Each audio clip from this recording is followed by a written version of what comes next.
নির্বাচন নয়, শুধু আমরা মনে করছি যে সামনে মাসেই মার্চ মাসের মধ্যে আমরা বেশ কয়েকটা মামলার তদন্ত রিপোর্ট পেয়ে যাব।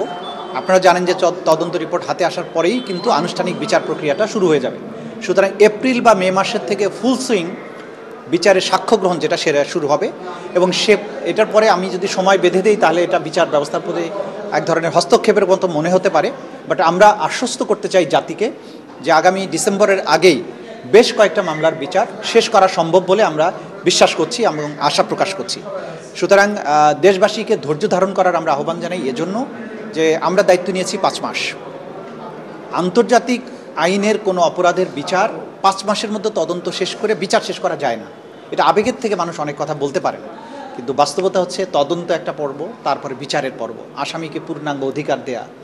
এই যে বিপুল এভিডেন্স, সারা বাংলাদেশ জুড়ে অপরাধটা হয়েছে, হাজার হাজার মানুষ মারা গেছেন, হাজার হাজার আহত হয়েছেন, আসামিও সংখ্যা হাজার হাজার।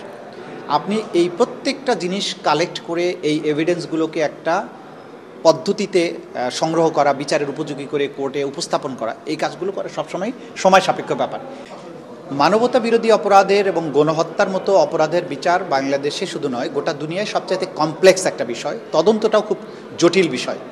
সেই জায়গাতে আমাদেরকে আন্তর্জাতিক স্ট্যান্ডার্ড মেনটেন করতে হচ্ছে, দেশীয় স্ট্যান্ডার্ড মেনটেন করতে হচ্ছে। পাশাপাশি বাংলাদেশে যেহেতু একটা অভ্যুত্থান পরবর্তী সময়, মানুষেরও আবার চাহিদা আছে যে দ্রুততম সময়ের মধ্যে যাতে বিচারটা হয়। এই দুটোর মধ্যে ব্যালেন্স করে আমরা সামনে আগাচ্ছি। এর বাইরে রাষ্ট্রীয় বিভিন্ন ডকুমেন্টের প্রশ্ন আছে, বিভিন্ন কল রেকর্ড আছে, সিসিটিভি ফুটেজ আছে, এগুলো ফরেনসিক করার প্রশ্ন থাকে।